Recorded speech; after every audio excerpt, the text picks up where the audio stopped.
आखिर इतने बड़े बड़े जहाजों को पानी में कैसे उतारा जाता है आज देखेंगे। और फिल्मों की तरह क्या सच में कोई लाल कपड़ा दिखाकर ट्रेन को रोक सकता है? क्या आप भी सफर के दौरान अपने मोबाइल को ट्रेन में चार्जिंग पर लगाते हैं? हो जाइए सावधान, हो सकती है आपको जेल। लेकिन क्यों? जानने के लिए बने रहिए वीडियो के अंत तक। नंबर 1, बड़े बड़े जहाजों को देखकर क्या आपने कभी ये सोचा है कि आखिर इन जहाजों को पानी में कैसे उतारा जाता होगा? क्योंकि इतने बड़े जहाजों को पानी में उतारना भी कोई बच्चों का खेल नहीं है। इसलिए देखते हैं कि किस तरह से इन बड़े बड़े जहाजों को पानी में उतारा जाता है। दोस्तों, किसी भी बड़े जहाज को बनाने के लिए समुद्र के किनारे का एरिया ही इस्तेमाल में लिया जाता है। समुद्र के किनारे एक एरिया को खाली करके उसमें जहाज बनाना शुरू होता है और सालों की मेहनत के बाद जहाज बनकर तैयार हो जाता है। अब इन जहाजों को समुद्र में उतारने के लिए मुख्य रूप से कई तरह के तरीकों का इस्तेमाल होता है। सबसे पहले तरीके की बात की जाए तो इसमें जहां पर जहाज को बनाया जाता है उसी एरिया में पानी को भर दिया जाता है और फिर इस पानी को समुद्र के पानी से मिला दिया जाता है, जिससे जहाज समुद्र के पानी में चला जाता है। दूसरे तरीके से ट्रेन की पटरी की तरह के स्ट्रक्चर के ऊपर जहाज को खड़ा किया जाता है, फिर धीरे धीरे जहाज इसकी मदद से समुद्र में चला जाता है। इसके अलावा भी कई तरीकों का इस्तेमाल किया जाता है जो काफी ज्यादा खतरनाक होते हैं और इनमें कभी कभी जहाज को नुकसान भी पहुंचता है। नंबर 2,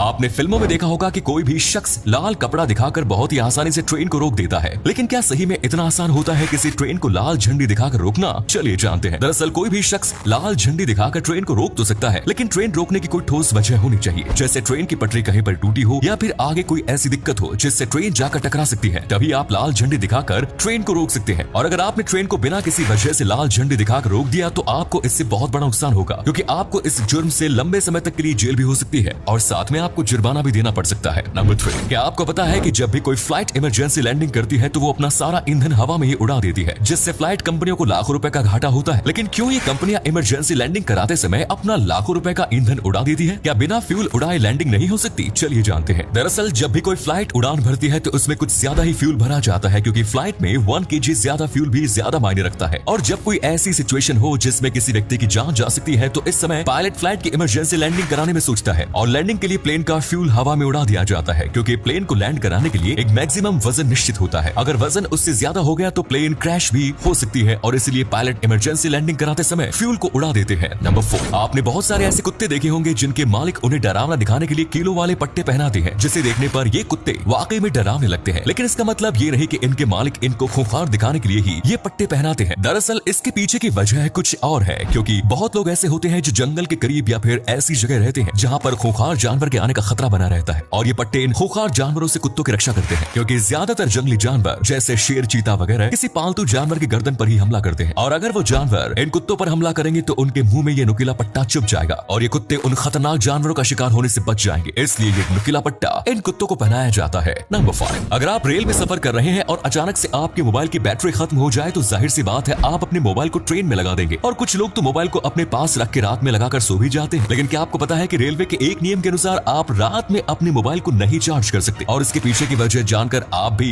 कभी रात में अपने मोबाइल को ट्रेन में नहीं लगाएंगे। दरअसल कुछ समय पहले दिल्ली से देहरादून जाने वाली शताब्दी एक्सप्रेस में भयंकर आग लग गई, और यह आग किसी चीज से नहीं बल्कि मोबाइल से लगी थी, क्योंकि किसी शख्स ने रात में अपना मोबाइल लगाकर छोड़ दिया, जिससे ओवरहीट के कारण ट्रेन में भयंकर आग लग गई। और इसीलिए रेलवे ने यह नियम लागू किया है कि कोई भी शख्स रात में अपने मोबाइल को ट्रेन में नहीं चार्ज कर सकता। नंबर 6, कुछ समय पहले कर्नाटक के बाड़ी स्टेशन पर ट्रेन का इंजन बदला जा रहा था और उसी समय ट्रेन का ड्राइवर ट्रेन से नीचे उतर आया। लेकिन आपको जानकर हैरानी होगी कि उस ड्राइवर ने ट्रेन का इंजन स्टार्ट ही छोड़ दिया, और जब कुछ देर बाद ड्राइवर ने देखा तो उसके पैरों के नीचे से जमीन खिसक गई, क्योंकि ट्रेन के आगे की ओर जाने लगी और धीरे धीरे ट्रेन ने काफी स्पीड पकड़ ली। और उसके बाद जो ड्राइवर ने किया उसे सुनकर आप भी ड्राइवर की तारीफ करेंगे। दरअसल पहले तो ड्राइवर ने ट्रेन का पीछा किया, लेकिन ट्रेन काफी स्पीड से चल रही थी, इसलिए वो इंजन के पास नहीं पहुंच पाया। आखिर में उसने एक बाइक मंगाई और पीछे स्टेशन मास्टर को बैठाकर ट्रेन का पीछा करने लगा। लगभग 20 मिनट तक उस ड्राइवर ने ट्रेन का पीछा किया और आखिर वो ट्रेन इंजन के पास पहुंच गया और बाइक से कूदकर ट्रेन में चढ़ गया, और जैसे तैसे करके उस ड्राइवर ने ट्रेन के इंजन को बंद कर दिया। नंबर 7, ये बात तो आप लोगों को मालूम होगी कि यूरोप से एशिया तक का समुद्री मार्ग वास्को डी गामा ने 20 मई 1498 ईस्वी में खोजा था, जो केरल के कालीकट बंदरगाह पर पहुंचा। पर क्या आप जानते हैं कि वास्को डी गामा ने भारत में आते ही किस फल को खाया था जिससे उसके सारे घाव भर गए? दरअसल यूरोप से एशिया तक के सफर में वास्को डी गामा को कई चुनौतियों का सामना करना पड़ा, जिससे उसको बहुत सारे घाव हो गए, और इन घाव से वास्को डी गामा को बहुत ज्यादा दर्द हो रहा था। तभी भारत आकर वास्को डी गामा ने स्थानीय लोगों से संपर्क किया और भारत के लोगों ने वास्को डी गामा को पपीता खिलाया, जिससे कुछ दिनों बाद वास्को डी गामा के सारे घाव भर गए। और ये फल वास्को डी गामा को इतना ज्यादा पसंद आया कि उसने इस फल के बीज को इकट्ठा करके अपने देश पुर्तगाल ले गया और वास्को डी गामा ने इस फल को सुनहरे फल के नाम से संबोधित किया। और अगले फैक्ट पर जाने से पहले फोटो को ध्यान से देखिए और बताइए किसका फोटो दिखाई दे रहा है। इससे पता लगे आपका दिमाग और आंखें कितनी तेज है। मिलते हैं आपको 5 सेकंड्स।